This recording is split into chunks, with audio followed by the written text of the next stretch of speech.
Hi there! Welcome to my channel. I'm glad you came. In this video, I'm going to be demonstrating how to download, install, configure, and even maintenance the VS Code text editor for your C++ development. I'm going to be demonstrating all of the functionality today on a Windows-based operating system. I'm specifically going to be using Windows 11. I'm doing that not because it's like the best operating system for C++ development, but really it's just the operating system I happen to have on hand. VS Code is available on all major operating systems, so whether you're running on Windows, a Mac, or some Linux distribution, everything you're going to see me do today should be possible on any of those systems. The main differences will really just be the kind of C++ compiler that you're using on those systems and making sure you know where that compiler is located so you can point VS Code towards it for your C++ development. And just to be clear, this video assumes that you already have a C++ compiler installed on your machine. If that's not the case, I actually do have some walkthrough videos on how to install the GCC compiler, which is a very popular C++ compiler, on both a Windows operating system and Mac OS. If you already have it installed, then it's fine, continue on. But if you haven't, I do recommend getting that set up first, because you're going to want to have the compiler already set up, and you're going to want to know where all of the binaries for that compiler live on your machine, because we're going to end up pointing VS Code at that location, which is why I recommend doing the compiler before you start installing VS Code. Okay, now that I got all the disclaimers out of the way, let's go ahead and jump in and get this thing going. The first thing that I want to show is where the C++ compiler is already installed on this machine. Like I mentioned earlier, you're going to want to have the C++ compiler installed on the computer before you start trying to install and configure VS Code. And so for the purposes of this walkthrough video, I'm just going to use the GCC compiler, or more specifically the MinGW C++ compiler that I have installed on this Windows 11 machine. I have a couple other videos that walk through how to install GCC on both Windows and on Mac. The links to those videos are in the description below. But since I am on Windows, I actually have two of them. The first one here is this MinGW64, and then I have another one here that's the MinGW64 POSIX. I really only did this just to demonstrate that you could have two versions of C++ installed if you would like. This top one here is actually the only difference between these two is the top one is using MCF threads for doing multi-threading, and then this one is using POSIX threads. And I talk a little bit about this in those videos, but they both contain all of the binaries for a C++ compiler. For this installation, I'm actually going to go ahead and use the POSIX one just because it's a little more descriptive in the name. And I just know that if I go into that folder and then go into bin, here are all of the binaries related to GCC. This is where all of the stuff that is going to actually compile a C++ program resides on this computer. And knowing the location is going to be important to us. So knowing how to get here and knowing that this is where that stuff is located is very helpful. Okay, so I'm just going to leave this window open. I'll switch back to it in a little bit. So now that we have that sort of understood, let's go ahead and just do the most simple thing, which is installing Visual Studio Code from the website. Now, you could install Visual Studio Code from a variety of ways. I'm going to do this in the most basic way possible. I'm just going to type in Visual Studio Code into the search bar and just get what I get. So if you just go here, it should be one of the very top results that comes back. And here it is. This is one we want. It says Visual Studio Code editing redefined. So you just want to go here. Okay. And the site you're looking for is really just code.visualstudio.com, right? That's the official site for Visual Studio Code. And the browser here will actually detect what kind of operating system you have, and it will pretty much tell you this is the one you want. So that's exactly what I'm going to do. However, if you didn't want to do that, you can click right here and you can pick a specific version. And I think they even have an other downloads. Yeah, so if you go to other downloads, the alt downloads, you'll even be presented with the three major options you have. So again, I'm on a Windows-based operating system, which is why I'm going to use the Windows one, but you can clearly see that they have options for Linux distributions and Mac OS, so it really just pick whichever one makes sense for your setup. I'm going to go ahead and pick Windows, and that's going to take me to this page right here, and then you're going to see that it's going to immediately start downloading the binary or the installer for VS Code, so we can just let that run for a second.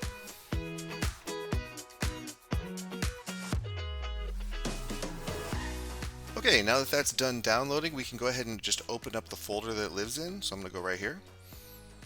And you can see this is the installer that I'm going to need to run. So if you just go ahead and double click on that, it's going to give you this dialog, which will show up. This dialog is just show kind of the standard installer dialog. It has all the terms and agreement, the license agreements that you're agreeing to. For this video, I'm literally just going to blindly say accept. The next screen is going to tell you where you want to install the Visual Studio Code. I'm just going to pick the default location. So by default on a Windows machine, it will go into whatever user profile you are in the app data, local programs, Microsoft VS Code. So click next. This is if you want to access VS Code from your menu. This is what it'll show up as, Visual Studio Code. That's fine with me. Right, and now this page right here, or this part of the little installer, actually I'm going to take a minute to pause and talk about. So I'm going to go ahead and just zoom in on this a little bit. So this dialog is somewhat important in that by default, when you're installing it, it's only going to check these two boxes. And these are stuff that you're going to want to keep checked. Both this bottom one is just adding VS Code to the path, which is useful if you ever want to launch VS Code from the command line. You're going to need this here. So I'm just going to go ahead and leave it there. And then this is also going to register such that certain files can be automatically associated with VS Code. Another good feature to have. The other two that I'm going to check right now are these other ones here and here, and that's the open with code actions for both the file context menu and the directory context menu.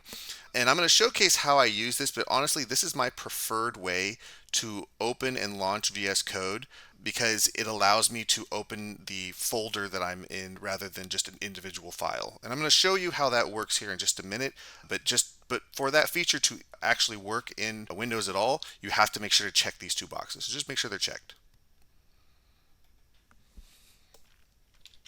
All right. After that, it's just going to give you a summary of everything that you've selected, and then you can click install.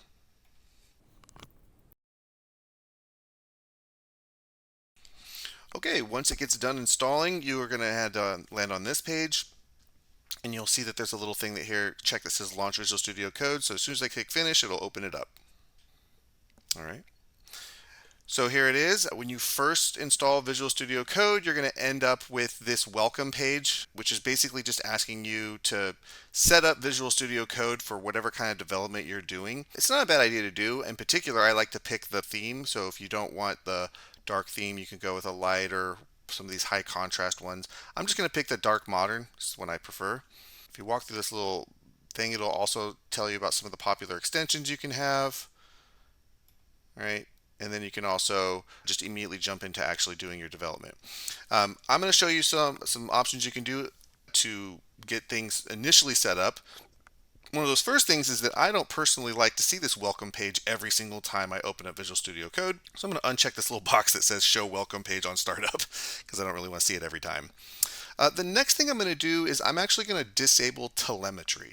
And if you don't know what telemetry is just a feature that comes with a lot of software, especially from Microsoft, that allows the software to send information to Microsoft about how that piece of software is being used. So if your program crashes, it can generate a report and send that to Microsoft so they can potentially fix it. But it also is just collecting how you're using the tool in general, and on a very periodic setup, sending that information to Microsoft. I don't personally want that, not necessarily because I have anything against Microsoft, but I just don't want my network to be cluttered up with all of these little reports that it's constantly sending. So if you don't want to have telemetry installed, that's actually something very easy to get rid of. And I actually am going to use this as a way to kind of segue into how to get to the settings for VS Code. So the easiest way I know of to do it is just go up here to the top left, go to File, and then go to Preferences, and then go to Settings. Okay. Now I'm going to go ahead and make this a little bigger. You can hit Control Plus to zoom in and make things a little bit bigger. All right, so you're going to land on this page. Now, Visual Studio Code has a lot of dialogues. They have a lot of places for you to edit and configure very specific parts of how the program works.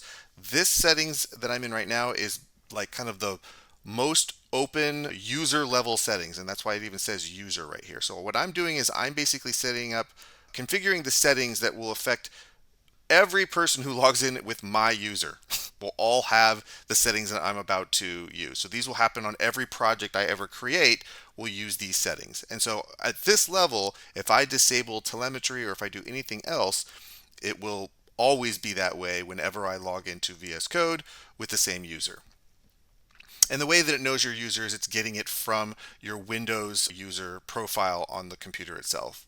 So if you have a shared computer with multiple people using it, then and they're all using the same profile, then they will all have to deal with this. So if you have a development environment where you have multiple people using the same computer, you're going to want to create different profiles for every single person so they can log in and have their own stuff. So to get rid of telemetry, you can just come up here to the search settings right here and just type telem. Right? And notice how what that really does is it just filters out a whole bunch of the settings that were already there so I can zero in on the one I cared about. And this will give you a little overview of what telemetry is. And if you want to change it, you can just click on this dialog and click off. Right? And now telemetry has been turned off. Okay. And I'm also going to use this as a time to showcase kind of how Visual Studio Code does their configuration files. So this is actually a configuration file, what we're looking at right here. They have two ways to view each configuration file. One way is in this sort of graphical interface. And when you look into the graphical interface, it'll actually show you every possible configuration you can make. You can jump over to it over here in this little tree. So you can I want to go to cursor or find or font, commonly used. All this stuff you can jump around. You could also do the search up here. So this is by far the most kind of user-friendly way to look at it. But the other way you can look at it is you can look at it through what is actually running this, which is the JSON configuration file. And JSON is just a special formatting that it gets used for a lot of different configuration files for a lot of software. VS Code is no different. They use them for their config files as well. And if you want to look at what your config file looks like for your general settings, you just can go right up here to the top right, and I'll zoom in just to take a quick look at this. So if you're on the top right, you'll notice that there's this little button right here. It says Open Settings JSON. Okay, so if you click on that, it will switch the view, and now you'll be in the actual view for VS Code for the same thing that you were looking at over here. So when I was over here, this is doing the same thing that this is doing, except that this is doing it in JSON format.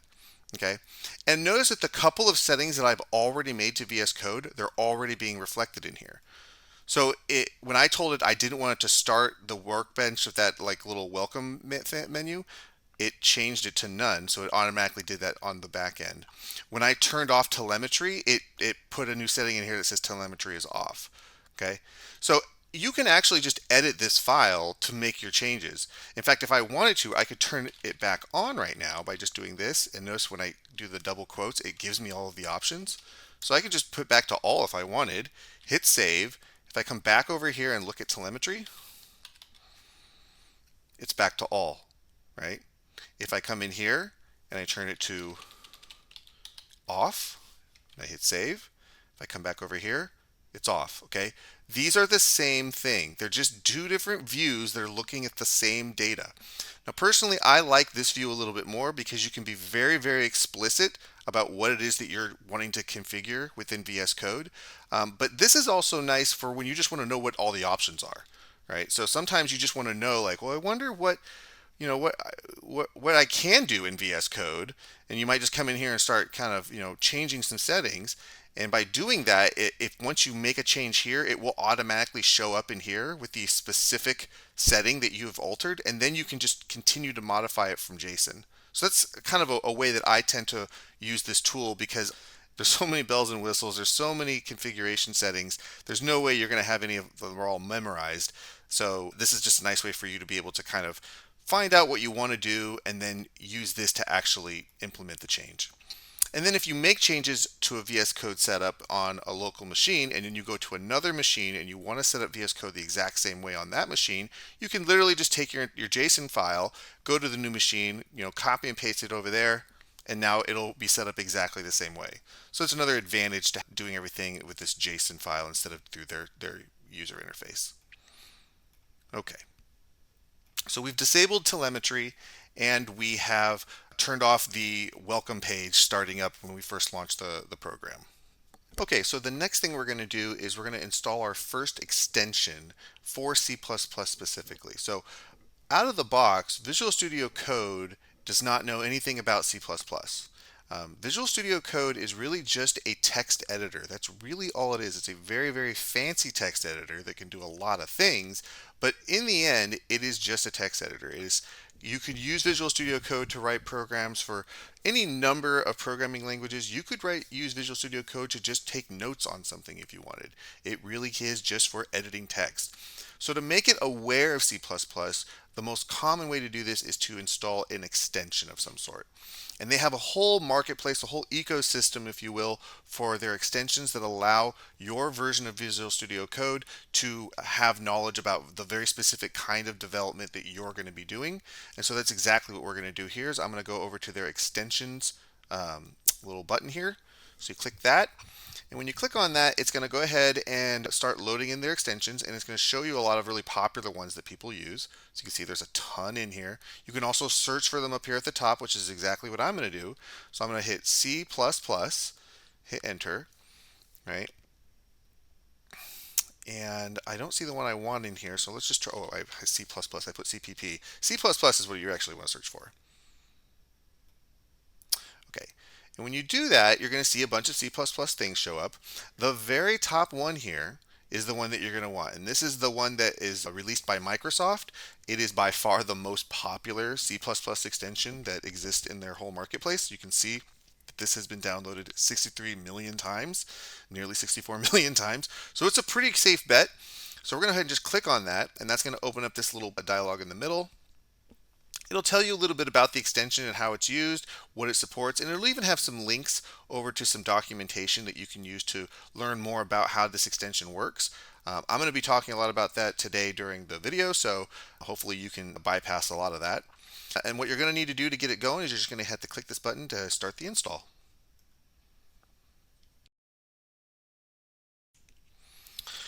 All right, once it gets itself installed, sometimes you'll open up a little welcome page that tells you a little bit about the thing that you just had installed. I'm just going to ignore this for now, not because it's bad, because I just don't want to. You'll know that it's installed because now the only option in this little extensions showcase is the uninstall button. So once it's all the way installed, that's when you'll see this button. They also have this pre-release version. This is basically if you want to get the latest and greatest stuff that they haven't put into their stable build and you want to start utilizing that for your development, you can. I don't really recommend doing that unless you have like a really specific reason. So I'm just going to leave that alone. Once the extension is installed, you can just close this page and you don't have to worry about it anymore, really. In fact, you can open up your extensions pane over here on the left. If you get rid of that filter, you'll notice that they break it down into two sections. One is to the ones that are installed on your machine, and the other ones are just recommendations from popular things that people like to use Visual Studio Code to do. And so you can see the one thing that we have in our installed section is the C++ extension. So that's good. That's what we needed. Okay, so now that we have the extension installed, we now need to configure the extension. So to do that, we're going to actually go back into the settings file that we were previously looking at.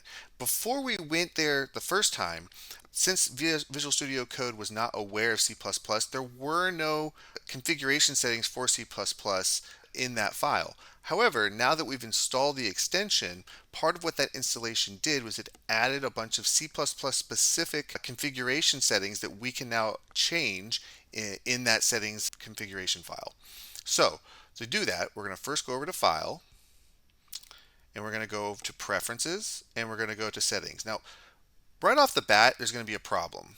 All right, and for whatever reason, this is already expanded out, but you're going to see that there's the common things that we looked at last time, and there's going to be this section down here called Extensions. If you open that, you're going to notice there is nothing here for C++, which means that if I search for C++ right now, nothing's going to happen. And you might be going, well, I just installed the extension. What's going on here? And the reason is that you're going to actually have to close the whole program and then reopen it because it hasn't loaded it into memory yet. So that's exactly what I'm going to do is I'm going to go ahead and close it. All right. I'm just going to go ahead and minimize all this stuff in the background. Right. And now I'm going to go ahead and launch it. And the way I'm going to do that is I'm just going to click on the Start menu here. And I'm going to type code, right, which is going to bring up VS Code. I'm going to click on that. Right. And now it's going to launch me right back into where I was. Weirdly, it's still showing me the welcome page, even though I asked it not to do that. Although this is a different welcome page. This is the C++ welcome page, not the normal one you get. So I'm just gonna, hey, I'm done now. I'm gonna close you again, I guess. All right. Now that I've opened or closed and opened this again, you're going to notice when I come in here now, look what's there. The C++ section has now appeared. So that's a little gotcha that you might not have noticed the first time you did this. So now that you've closed it and reopened it, you now have access to the C++ extension. And you can also just get to it now by going in here and typing C++. And you're going to see all of the settings that are unique to C++ extension for VS Code. Now, the very first setting that we're going to focus on is really just setting up IntelliSense. And if you don't know what IntelliSense is IntelliSense is the ability for your text editor to be aware of the language that you're using and then to give you information that is language specific.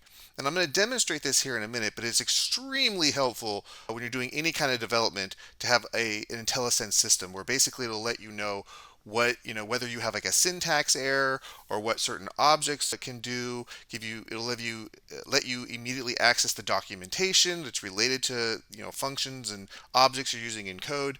It's extremely helpful system, so we're definitely going to want to have that set up appropriately in our VS Code setup. So one of the first things that it needs to do to know how to do that appropriately for our development is to know which version of C++ are we actually going to do our development on. Now, C++ has many, many, many versions that have been going out every couple of years for the last 10 years or so. So if you go to this drop down right here that says C++ standard, this is literally that's what you're doing. You're saying to Visual Studio Code's C++ extension, hey, the kind of C++ I want you to check my code against is the code that's for C++ 23, 2017, 14, 11, all of the major releases, right? So you're always going to want to pick one of these C++, one of these numbers. So if you know what kind of C++ development you're doing, and you definitely should, so you should know if you're using the C++ 11 compiler, right, then you're going to want the IntelliSense to show you C++ 11 syntax suggestions, right? If you know you're doing 20, then you're going to want to pick that one. Now, for the purposes of this demonstration, I'm actually going to go ahead and pick 11 just because it's a little bit of an older one now. This was actually a major release for C++, so it has a lot of good stuff in it, but not like really the latest and greatest stuff. Okay. I'm going to open up this dialog one more time. I just want to let you know. So there's also these GNU++ options down here. The reason these exist are for if you are using C++ extension features that were introduced by this specific compiler, then if you tell VS Code about that, then it will know to go look for those. So that might be a little confusing. Basically, what it is that some C++ compiler makers, and GNU is one of the most common ones. In fact, it's the one that makes GCC, the one that I have installed.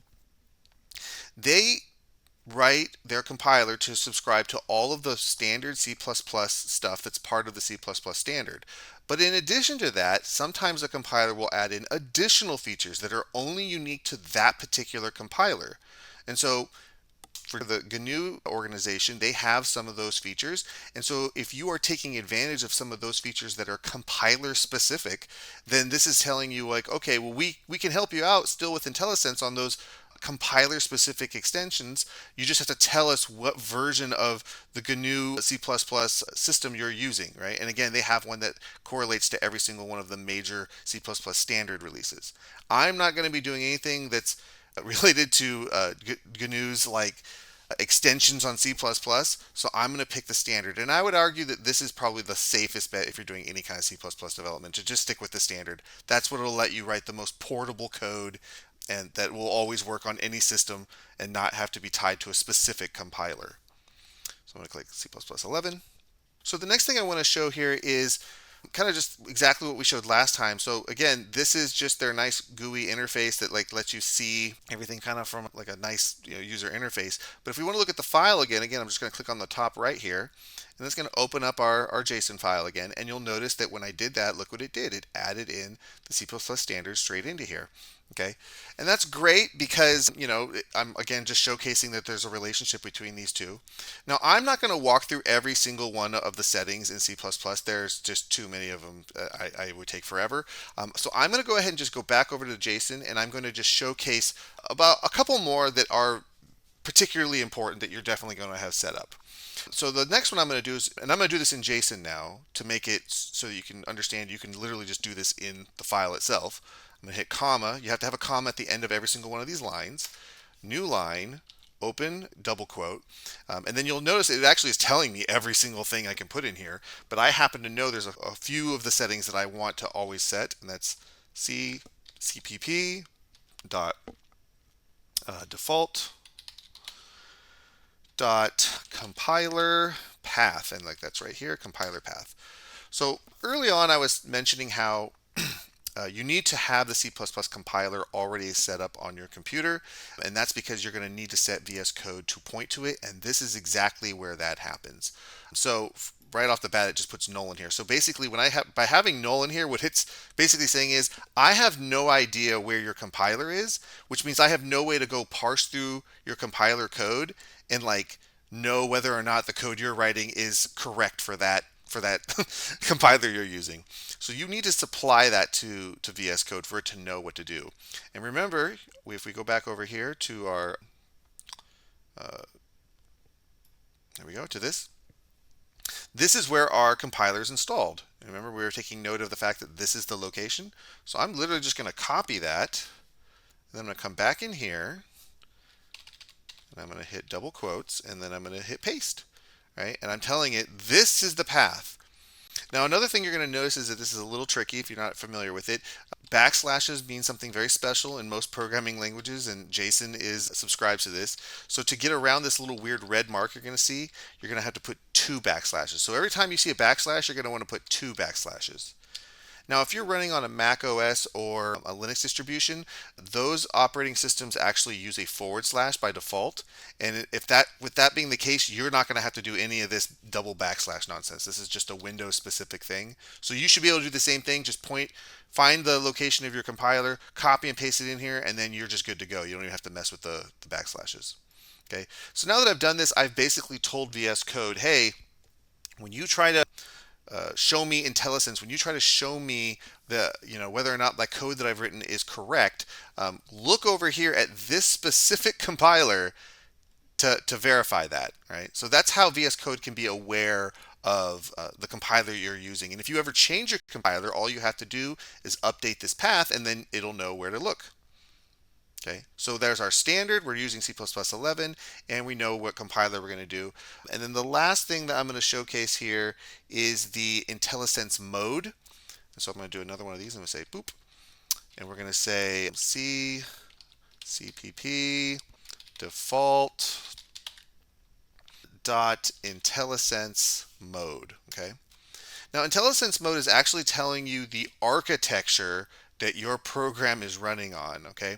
And this can sometimes matter because different architectures can use different features, and so it's good practice to like let VS Code know, hey, this is what I'm targeting. I'm going to be writing C++ code that's going to run on a Clang compiler with an ARM processor, or a Clang compiler with an ARM64 processor, or a GCC compiler on a 64-bit operating system, right? Like this is all of that stuff that, depending on the actual target, that can sometimes change what is acceptable C++ code and what is not. Right? So I know that I'm writing code that's going to be on this machine, which is a Windows 11 machine, which is an x64 processor, right? And it's using GCC compiler, so I'm going to click this one, right? And that's just letting it know, like, when you give me advice from your IntelliSense, this is the kind of architecture I'm targeting. And again, if you ever wanted to change that, you can just come in here and make this one little change, and you're good to go. Now, all of the settings that I have done so far are at the user level. And again, this was like the kind of the settings for a user. Any user who hits onto this computer, who's logged in as the same user as I am right now, will have all of these things set up for them. They will have all of this already set for them. Okay? And that's very handy, and it's done sort of at a a global, if you want to call it that, scope. So every time I make a new project with that user, this is the stuff it's automatically going to apply to it. But let's say I wanted to make a project. Let's say that most of the time this is fine, like this is fine. But then there's that one day where I'm making a C++ project and I don't want it to have these specific settings. I want to use a different set of settings for my C++ project that's unique and new. Well, I'm going to show you now that you can actually do that in VS Code by making a project level, like a workspace specific configuration.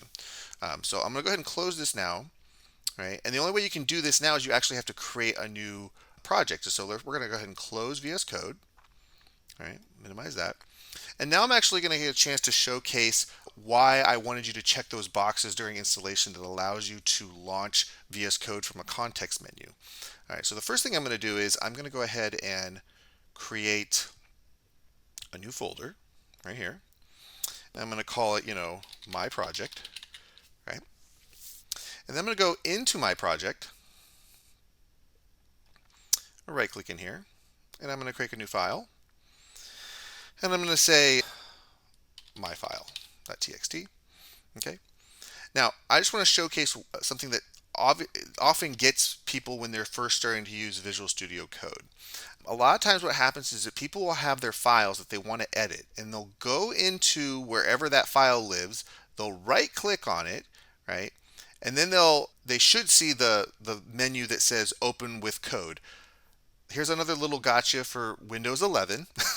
Windows 11 introduced a new context menu whenever you right click on something. So this is not what it used to look like before Windows 11. They've tried to make it look nicer, I guess, with these little icons. I guess that's supposed to be better. I don't personally think this looks a whole lot better. And there actually is a way for you to disable this. Maybe I'll make a separate video on how to do that. But for now, if you get to here and you're not seeing everything you expect to see here, you just have to always click on this show more options. When you click on that, then it gives you the traditional menu you're used to. And indeed, when you do, now you get this open with code. So this one is, you see this here because we checked that box during installation that said, allow Visual Studio Code to be launched from the context menu. Okay, so if I click on this file, let's be very clear here, I'm on a file. Okay, if I click on the file from open with code, it will open up that specific file. That is all I have done is I've opened up this file here. Here's the stuff in my file, right? I can open it, I can save it. Again, it's just a text editor, not overly amazing, right? It can edit text, right? So if I close it now, here, just to demonstrate what that did, if I open that up in Notepad, right, I can come back over here. Here it is in Notepad. Here's the stuff in the file, right? It literally did the same thing that Notepad did. Nothing's fancy or new there, okay? But it also wasn't part of an actual workspace. It was just an individual file. And I would argue that this is not the correct way to open up anything in Visual Studio Code unless you're doing something really specific. Unless you just need to do a really quick little edit and you have no intention of like compiling or doing anything else, usually this is the wrong choice. What you really should do is try to open the folder that encompasses all of the files that are associated with your project. So in that case, I would want to click on this. Again, I have to click the show more options. But when you do it this way, you can still open from code, right? This is because we checked those boxes during installation. When you open it this way, it does something a little different. First off, you're going to probably get a menu that looks like this, asking you if you are allowing Visual Studio Code, if you trust the directory that you just opened. I do trust it, and I'm pretty much always going to trust something from my own desktop. So I'm going to say yes, go ahead and trust the author. That's just going to allow VS Code to go ahead and make changes to stuff that's in that folder. Okay, and now look, notice how we have this thing over here on the left that we didn't have the last time. And I can switch back just to show it in a minute here. But on the left-hand side, we have this thing called the Explorer. It's actually this top menu right here. In fact, if you click it, you can open and close it. Okay.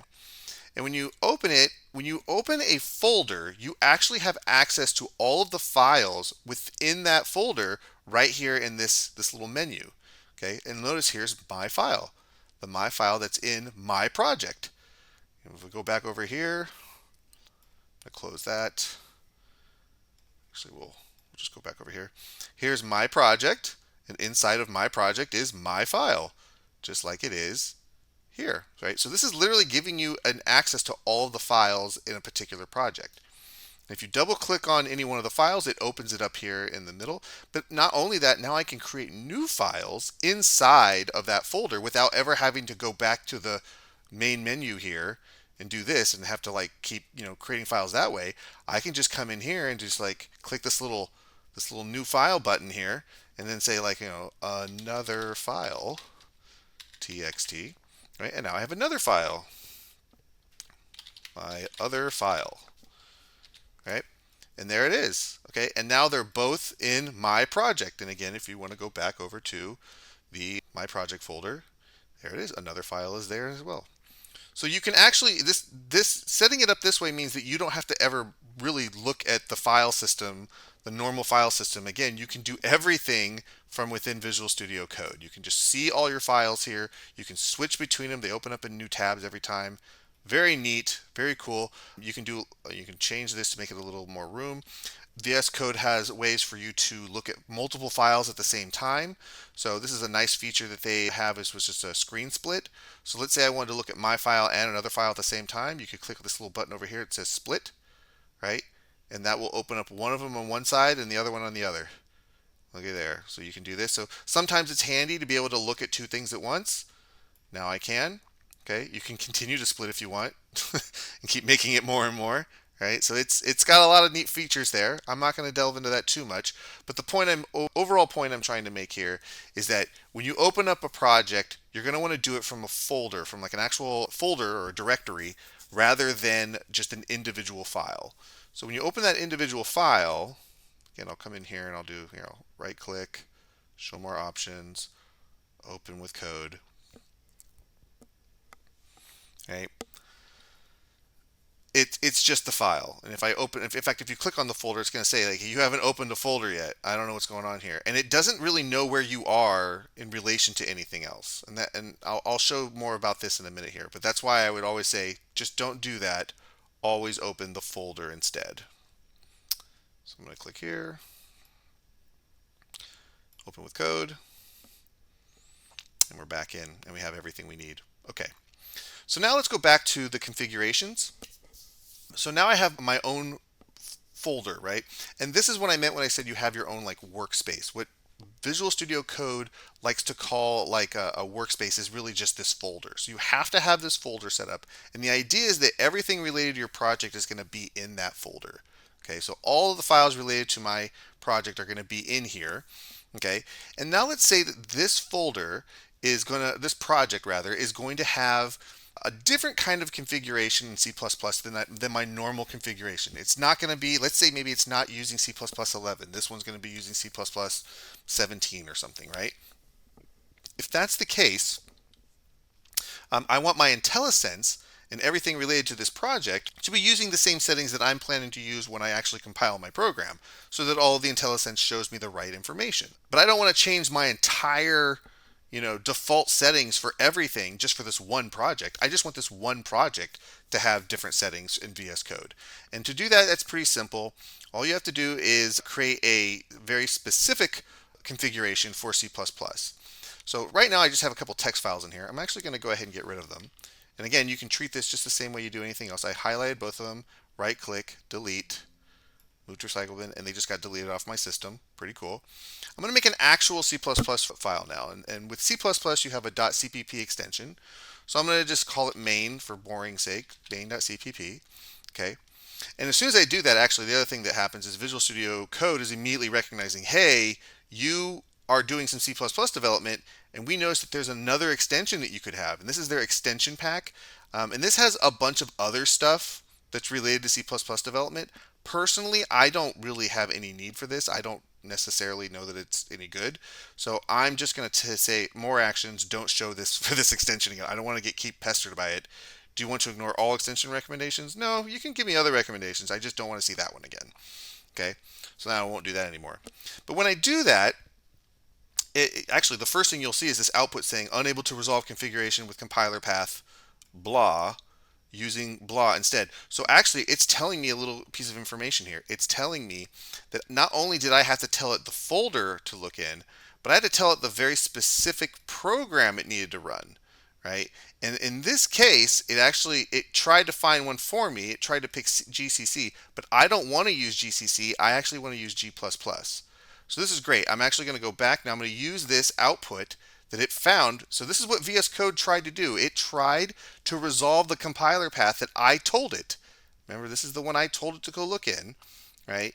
It couldn't find what it was looking for, so then it decided to look in that same folder for a program that would make sense for what I'm trying to do. It guessed wrong, but it's fine. We can fix that. So what I actually want to use is G++, not GCC. This is the compiler you would use if you're doing C development. For C++ development, you usually would want to use G++. So what do I want to do? I'm going to come back over here, go to Preferences, Settings, right? Go C++, right? And I can do this. I can actually just go in here. And now instead of doing that, I want it to do G++, right? And I don't know if you have to actually put the .exe in there for this. I'm going to leave it like that. Okay. We're going to close that. We'll close that. We'll even close this. Okay. And actually, just to see if this works, let's go ahead and close it. And we'll reopen it and see what happens. We're going to show more options. Open with code. All right. And now I notice I didn't get a weird error this time. This time it was perfectly happy with it. So I guess we made it the right way there. Good job us. All right. So now that I'm in here, I want to make it so that this project uses different settings than the ones that I normally set up. So File, Preferences, Settings, C++, right? Right, and here's those settings. These are my default settings for C++. It's using C++11. It's looking in this location for the compiler, and it's targeting this architecture. Let's say this project I'm working on doesn't do one or more of those things. Well, then you can make a project specific, or in VS Code's terminology, a workspace specific configuration. And the way you do that is you actually create a C++ file like I did. Then you come down here to the bottom right. This is probably the easiest way I know of to do it. And there's this little thing here. It says Win32. I don't know if you can actually see that very easily. Down here in the bottom right corner, there's something that says Win32. Okay, you're going to want to click on that. And when you do, it's going to open up this little configuration thing at the top. Now, Win32 is just the default configuration it makes. It's like the default workspace specific configuration that Visual Studio Code will make for you. If I want to use this configuration, I could click on it, but there really isn't anything in it. Instead, I'm going to go ahead and configure it. And I'm going to configure it using JSON as usual. So edit configurations, right? And there it is. So this just created a CPP properties.json file, and it put it in the same directory as my project. So notice over here under my project, look what just showed up. It has a new directory here called .vscode. Right? And inside of it, there's this new JSON file called CPP properties. Now, these properties, I can set new properties in here, and they will be applied to this project. And it will overwrite what the other ones were. So in this case, it's saying the C++ standard is that. Let's say I don't want to do that. First off, I'm not using C, I'm using C++. So I can do comma, and now I can go C++. CPP. There we go. CPP standard.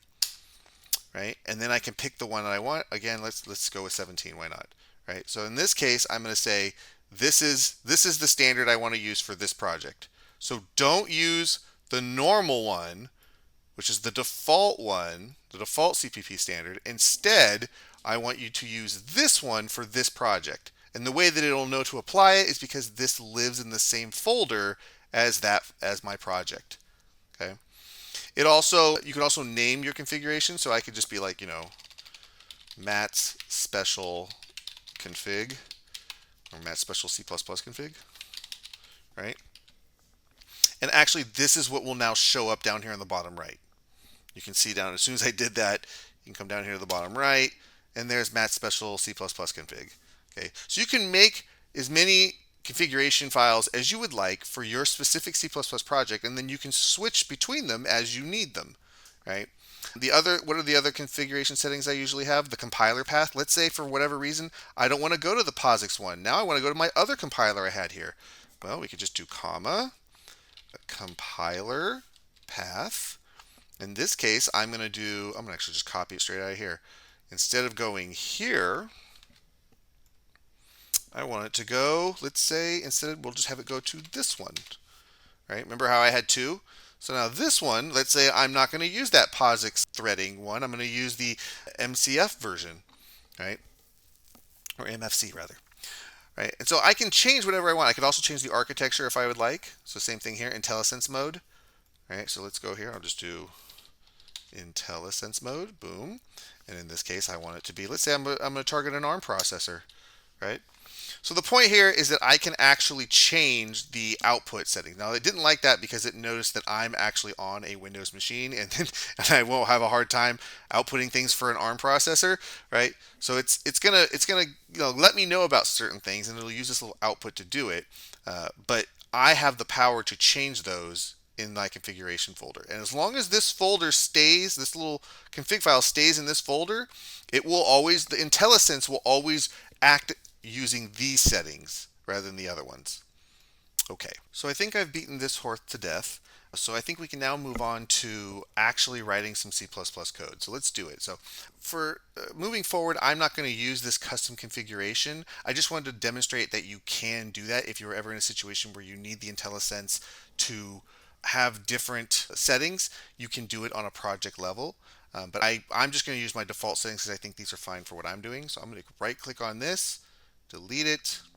And if you delete that out of here and it goes right back to this, now since there is no specific configuration setting for this project, it's just going to go right back to using the original default settings I had. I'll go ahead and close these guys. And then let's go ahead and write some code. I'm going to go ahead and do just a really simple C++ program. So we're going to do include stream.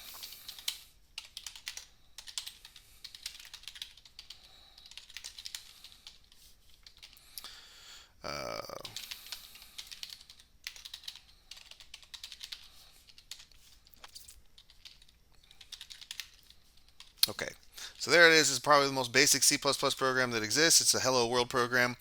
All this program should do is print the words hello world to the CLI when I compile and run it.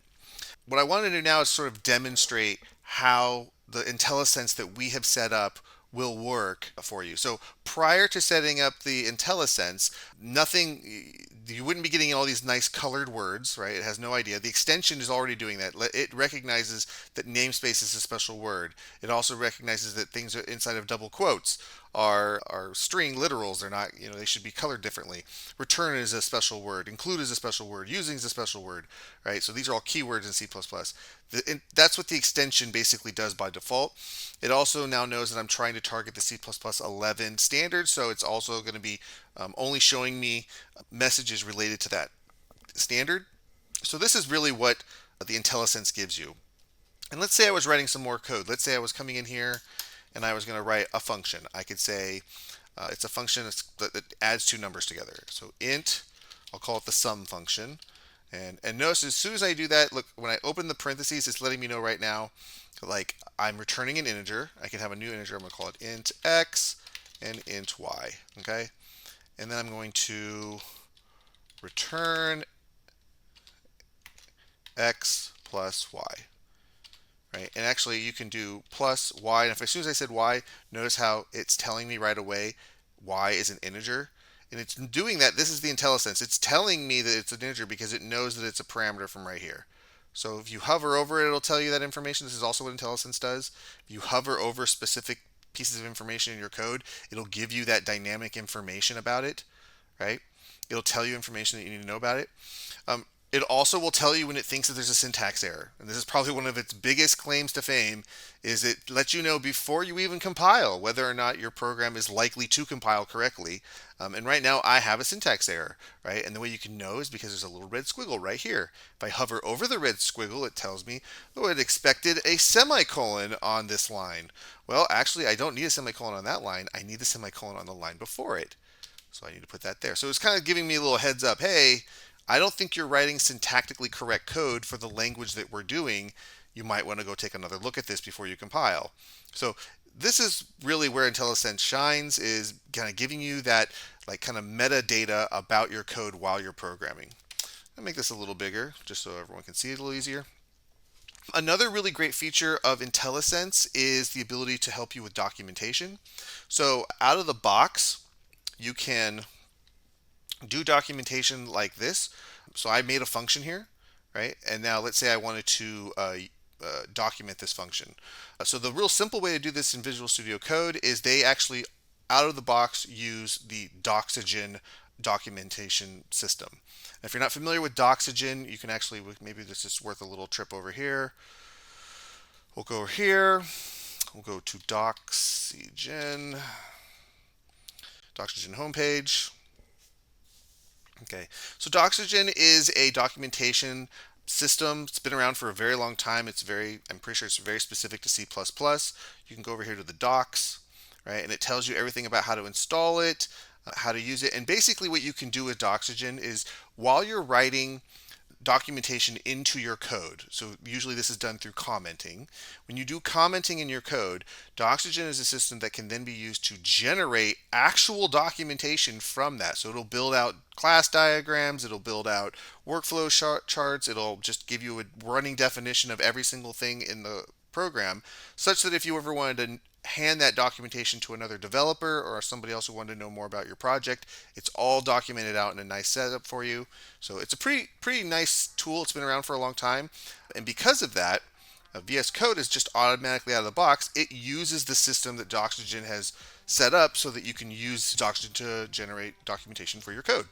And in their system, you just use 3 forward slashes for most things to denote a comment for Doxygen. So you do forward slash, forward slash, forward slash. And notice how the second I did that, what VS Code did, because I have IntelliSense set up, because I have the C++ extension set up the right way, it automatically put in the Doxygen setup for me. So brief is just me telling it, this is where I would write like a summary of what this function does. And then it immediately looked at the signature for my function and it said, oh, this function has 2 parameters defined. One of them is X and the other one is Y. So what did it do? It created a param X and a param Y for me to go ahead and document those. And it noticed that I have a return type. I'm returning an integer. And because of that, it added the return section right here. So now all I have to do is fill this out.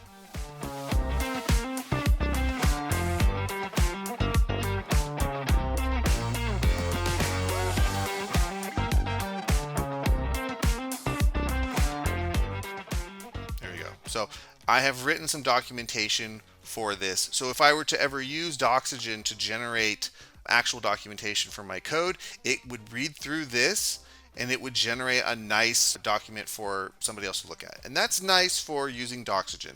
Okay, that's nice. But it actually has a utility even just within VS Code, and that is it will reference this same documentation. That now the IntelliSense will reference this documentation when you want to use this function. So now let's say I'm down here in main and I want to actually call the sum function. Well, let's say I wanted to make it, and I'm going to say, the sum, and I'm going to say equals sum, right? And then I'm going to click that. See how when I said sum, it immediately brought up and said, hey, there's a function in here called sum. And it takes 2 integers as parameters or as arguments, and it returns an integer. So it's letting me know right now that this is this the one you want? If you click yes, it'll fill in the rest for you. Open parenthesis. Okay, and now here's the really cool thing. Look what it's doing. It's immediately telling me what each of these things does. Here's my summary I just wrote. It actually pulled it from up there and now it can display it right here. This is a simple function that adds 2 integers together. And the first parameter the argument I'm going to define, the very first argument will go to the first parameter. That first parameter is called X and it is the first integer to sum. Right? So it's literally using the values 1, and then I do a comma and it highlights the second one that I need to do. Right? And now let's say I do 2. And there it is. So it will literally help you by showing you your own documentation while you're writing your code. Okay? If you ever want to just see the full documentation, you can hover over this, and then and if you hover right over the word sum, look, it shows you everything about that about that function. It tells you the summary, the brief rather, the parameters, and the returns. And it knows what those are because it's just using the Doxygen system to do that. So this is another very helpful thing that the VS Code IntelliSense can give you. It's basically allowing you to do what you should do anyway, which is write good documentation for your program, but then you can get to leverage that same documentation while writing your code. And you can imagine you might have several functions and they may very well be on different files or different areas. You wrote them a long time ago. You don't remember everything about them. All you got to do is hover over them, and now you got all the information. Okay, so that's another really great feature of IntelliSense.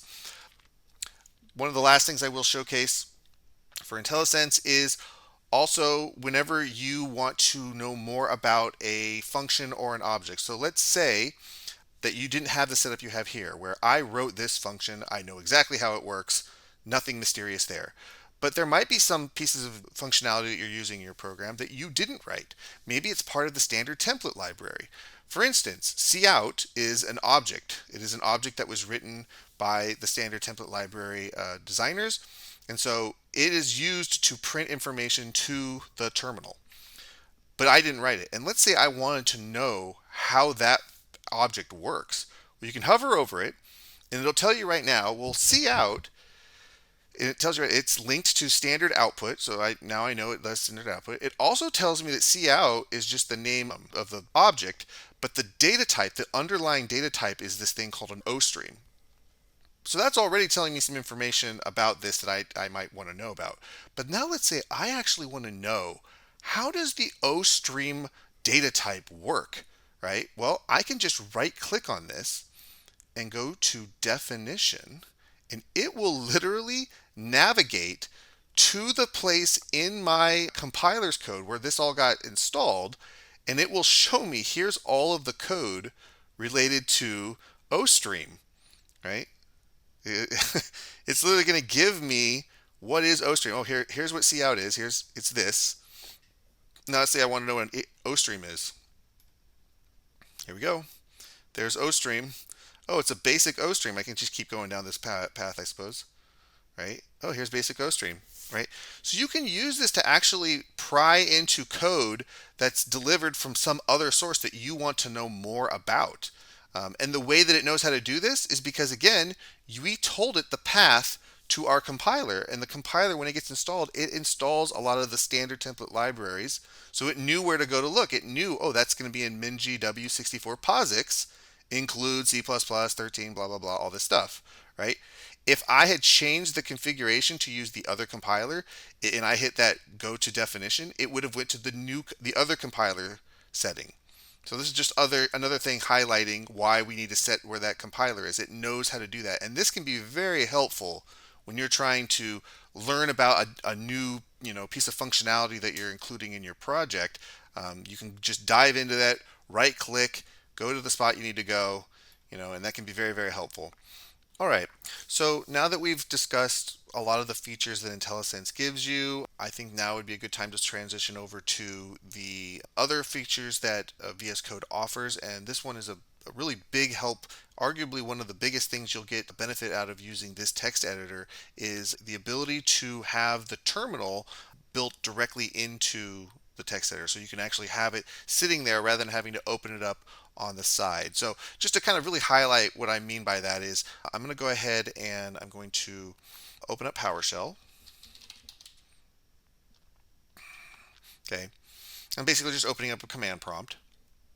Okay, so here's a command prompt, and then I'm going to go ahead and just remember where the heck I put this. It's on my desktop, so we're going to do cd desktop, and then we're going to go to my project. Okay, so now I've navigated over to the location of my desktop. In fact, I can make this a little bigger, make that a little easier to see. Okay, so that's where I am now. If I ls into that, you can see here's my main.cpp, which is this one right here. And this is a functional program, so it should work exactly the way I want it to. So I'm going to go ahead and just compile it. I'm going to hit G++.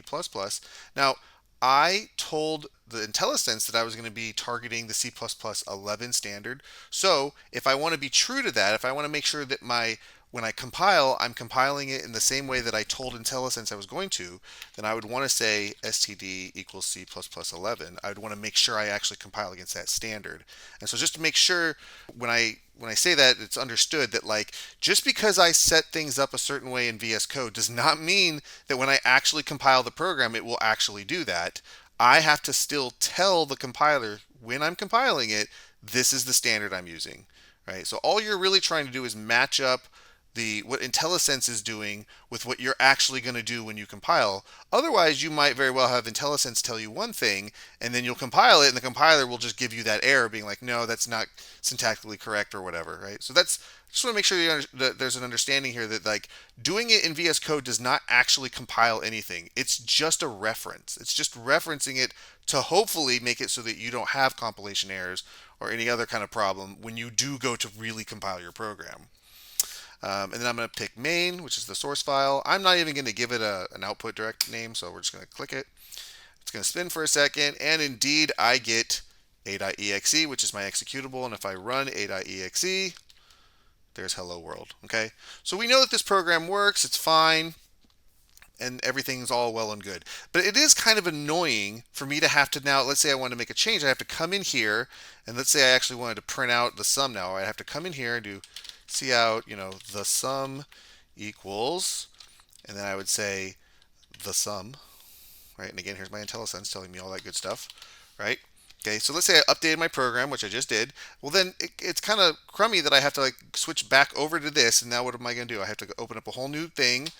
Then I can recompile my program, and then I can rerun my program, and now it has the changes, right? And this flip-flopping between this and this can get old really quick. Well, this is another advantage that VS Code gives you, is that it has a terminal built right into it. So you can go right up here to these three dots, terminal, new terminal. And when you do, you'll notice, at least on a Windows machine, it will just automatically open up the default shell. And in this case, it's going to just open up PowerShell. Okay, this is literally the same thing as this. There's no difference. They are literally the exact. It's literally just calling the PowerShell system. It's just that now it's built inside of VS Code, so it's literally just a part of VS Code. And you can do neat things like you can just push this button to maximize it, and then you can just have that whole area. And then if you want to go back to your code, you just minimize it, go back here. You can also just move it around, right, like this. You can actually put this whole thing over on the right-hand side if you want. So I'm pretty sure you could just drag it over here. And if you want to have it on the left-hand side or the right-hand side, you could do it that way. And compile your code here and run your code here, right? So you have a lot of options for how you want to configure everything, but you don't have to necessarily just do it the one way. In fact, I'm going to move you back over here, though. I like it back over here. Okay.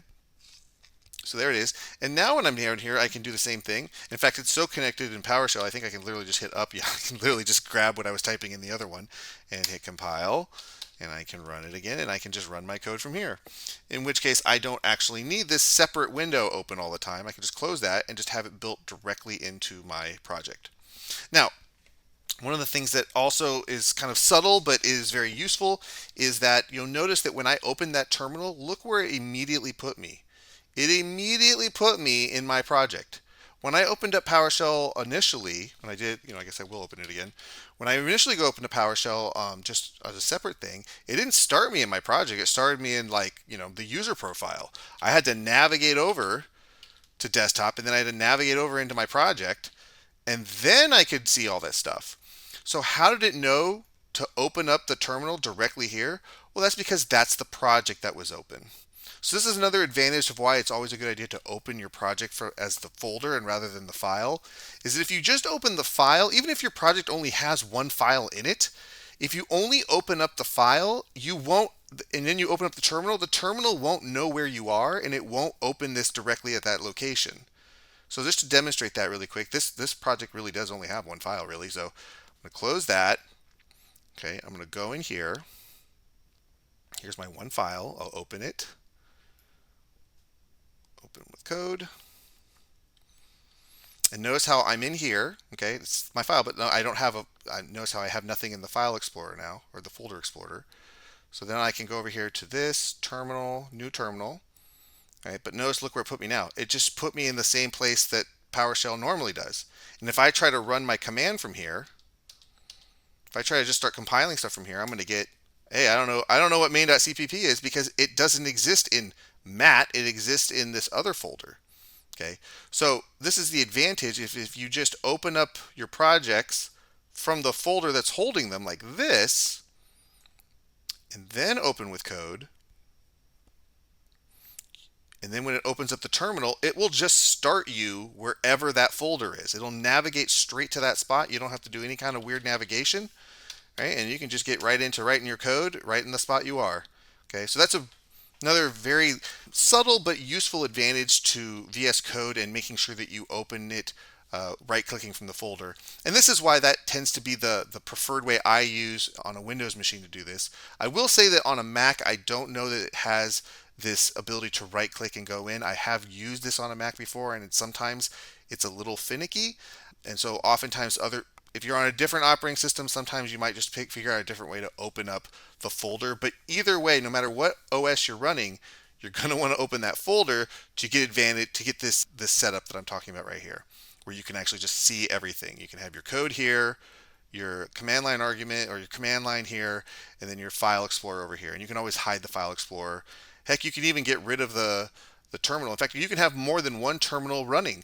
Let's say I want to have more than one PowerShell instance running. I can just click this button and just make another one. And now there's a whole other one here. They're doing two other things. I can have two PowerShells running at the same time. Whenever I'm done with one, I can just kill it like that. Right? Pretty powerful, pretty neat stuff. You can do a lot of cool stuff in here. Okay, so the last feature I really want to talk about for VS Code is going to be the Snippets tool, the Snippets tool. Now, the Snippets feature actually is really handy if you have code, like little chunks of code that you reuse often. And it allows you to basically just put in like a little keyword, and then VS Code will just fill in the rest of the code for you. It can be very powerful. There's some already that should be built into VS Code once you have IntelliSense set up. So really, I should be able to do something like for, and notice how when I do that, immediately it says code snippet for. And if you click on it, see how it just automatically fills in some stuff for you. So it knows what a for loop is supposed to look like. And so it just said, oh, okay, cool. We'll just go ahead and get the template for that started for you. And then you just have to put your code here and then, have a variable name count here, right? So this idea of having little chunks of code that you do on a regular basis, and you can just program that into VS Code as a snippet, and then it allows you to sort of just use it whenever you need to use it. So I'm going to showcase how you can make your own snippets, because sometimes that can be really handy. So the way we're going to do that is we're going to actually open up the command palette. So the way to do that, again, I'm going to hit Control-Shift-P, okay, and now I'm going to type snip. Okay, and as soon as you type snip, you can keep typing snippets if you want, but snip is enough, and it'll get you to this top one that says configure user snippet. So if I click on that, now it's going to ask me which language or which kind of development are you doing, because you will write your snippets for specific kinds of languages, because obviously a little chunk of code in C++ won't look the same as it does in Rust or something else, right? So you're going to want to have it language specific. So I'm going to type C++, right? And there it is. It comes up at the top of the list. Click on that. And now I have entered into yet another configuration file. Yep, there's a bunch of them in here, right? And this one is for snippets. And very specifically, this is for C++ snippets. So this actually will give you a little starting thing that lets you kind of know how to build a snippet. And in the interest of time, I'm not going to spend forever going through the format of this. In fact, you can just go to here, enter VS Code snippets. And then I'm sure if you scroll down here, snippets in VS Code, they have a whole walkthrough on how to do them, all the features of them. They can actually do quite a bit of stuff. Okay, I'm not gonna go into crazy detail here, but I did want to mention it because it is a neat feature, and I often use this for just having a new project set up in C++. So when I'm making a new project, and I'm making a brand new main file for C++ development, there's some just boilerplate stuff that I always use. And so I wrote a snippet that basically will do that for me. So right now, if I go into this program, let's say I'm going to make a new file. So I don't know, new main, right? Normally, I would just want to be able to type like NCP for new C++ project, right? And then have it just fill in the blank. I haven't defined one like that right now, so it has no idea what I'm talking about. It has no idea what NCP means. Okay, so I made my own, and I'm going to go ahead and just copy and paste it over here because I don't want to have to like type it all out. So I'm going to copy that. I'm going to come over here. And what you basically do, it's again, it's a JSON file. So I'm just going to replace all this. I'm going to hit Control V. Okay. And you can see what it is. So this is a snippet I've written for setting up a new C++ project, right? So the most important parts of this is that you have to, well, tell it what the name of your snippet is. Okay, there it is. You have to tell it the prefix. Prefix is basically like saying, this is what I want to type into the editor for it to know to go ahead and do this whole snippet. Okay, so from going forward, if I type NCP, like go ahead and pre-populate that with this snippet and then just put in the rest. And then what I want it to do when you do NCP is I want it to fill in all of these lines, right? And so what I did was I gave it a header block. I used some of the snippets, little variables. They have like some macro variables you can use to get information so I can get the access to the file name. I'm going to use that here. I'm going to just pre-program in my name as the author. I'm going to go grab the day, month, and year and use that for the date. I'm going to go ahead and put this number 1 here. That's going to make it so that the cursor, as soon as I do NCP, it's going to immediately start right here so that I can just start writing my description for whatever my program does. Right after that, it's going to have include IOStream using namespace std, building the template for a main function which returns 0, and I'm also going to make it so that after I type this in, if I hit enter, it's going to immediately just take me right here, which is where I'd want to start writing my code. Okay, so basically it does all of that in just 3 characters basically, and then I give it a description of what it is. I'm going to hit save. Okay, and now I'm going to come back over here to my new project, and now if I type ncp, notice what it has: new C++ project. And if I click on it, it just fills it in for me. Right? And look what it called, new main. That's my file. It's the date. I kind of did that quickly. Here, if I do this again, NCP, notice how it put me right where the description is. So the description for my neat program. And if I hit enter again, or actually if I hit tab, I think, it takes me down here now. Yeah, it was tab. And now I'm ready to write some code, right? And I can just actually start writing my program. All right, so snippets are really powerful. They can be very handy for any kind of a project you're doing, and you can make as many of them as you like. You don't have to just do one. You can put as many of them in here as you like. I just made one here. The way you separate them is by just having another one right after that, and you can have it do something completely different. And they can be really handy for just making your code, for you to be able to generate code much faster. Right, so it's another little feature that VS Code gives you. It's nice. It gets things moving in a quick direction. Okay, last thing I'm going to show for this video is one little kind of gotcha in VS Code. And this is not something that's well advertised, but it definitely can be a pain. So this extension that we installed earlier, the C++ extension, it's a great extension. It does a lot of great stuff for you. Hopefully I've been making the case for why it's worth your time. However, like some of the other extensions in the VS Code sort of ecosystem, a lot of the extensions will generate a lot of cached files. And they aren't really great at cleaning themselves up. So if you are a person who is going to be doing a lot of C++ development, or really just any kind of development that uses extensions from VS Code, you're going to probably want to regularly wipe out the cache. And the reason for that is because even though it doesn't seem like it should be a lot, if you don't do that over time, your cache will start eating up literally like gigabytes of space. And I have done this before on my workstations, and I would be like, wow, where's all this space coming from? It was the cache from the C++ extension in VS Code. And it's not obvious how to get rid of it. You're going to have to go on a little bit of a hunt here. So I'm going to show you exactly where to go to get rid of it. And I'm going to also hopefully showcase that even just this very little bit I've done here, I've literally wrote 2 files. That's it, 2 files. Right? And we'll see how much space has already been eaten up by the C++ extension. So to do it, really, as long as you installed your VS Code in the normal default location, I'm pretty sure it will actually put it here regardless of where you install it. But just in case, I put this in the same exact default location that it always is. So the location that you're going to go to find the cache is actually, you're going to go all the way back up to the root drive to the PC. You're going to go into your C drive or whatever your root drive is for your computer. And I guess I should mention this now. This is very specifically for Windows. If you're on a Mac or on a Linux distribution, you can look this up and find out where VS Code keeps the cache. It's the same thing in that there is a default location that it puts them on those operating systems. You just have to find it and then wipe them out. All right, so for on a Windows machine, it puts it into the root drive, which usually is C. Go into Users, then the name of the profile that you're running under. So for me, I'm running under a profile named Matt. If you have other profiles, you'll have to go into those, right? You're going to go to App Data. Now, notice how this one is slightly transparent folder. That's because this is actually a hidden folder. So if you can't see your app data or other hidden folders, you're going to want to go over here to, I think it's these three dots, right? And then you can go to Properties, or maybe it's Options. I don't remember off the top of my head. Yeah, and it says show recent files, show frequently used, show office. Maybe it's in view. I think it's in here. You want to say show hidden files and folders and drives. Yes, exactly. So you want to check that little box. I think by default it says don't show them. So you're going to want to show the files, right? And app data is one of those hidden files.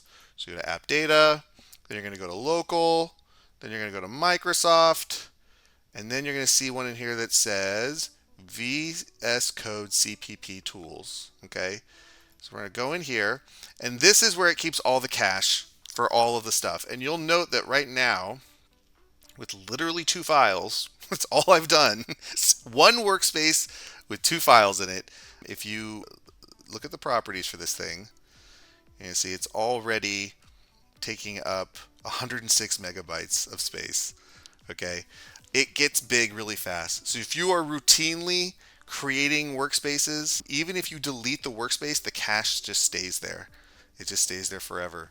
So this is something that you're going to want to, on a regular basis, just come in here and wipe it out. And it's perfectly safe to do so. You can just come in here. Frankly, I could just wipe out the entire directory. In fact, that's exactly what I'm going to do. Just click on this, and I'm going to hit delete. Oh, I'm in VS Code right now, so it's not going to let me. But if I close VS Code, try again, it completely deletes it. All right, it's fine. You can go right back into this. Open with code. It's fine. It opens it up. Everything's great. It might take an extra second or two for it to load because it doesn't have the cache anymore, but it's all there. Nothing got removed. Here's main. Still got all the stuff. Okay, and then if you go back over to that folder, I wish I hadn't closed it. All right, so if you go back over to C, users, Matt, app data, local, it's buried in there real good, Microsoft, and then down here at the bottom, and look, it just shows up again, VS Code CPP tools, and look, it just puts it right back. Okay, so if you create a bunch of directories for doing your C++ development, I don't know if it's like this for everyone, but for me, it's very common for me to make a directory, do some work in it, figure something out, and then just delete it and never think about it again. Well, if I do that, it's still creating this cache folder, and it's still going to keep eating up space. So you're just going to want to regularly do this. And I do it once every month or two. I'll come in and just wipe it out. And that way you don't have something eating up all the space. Because VS Code is a great text editor.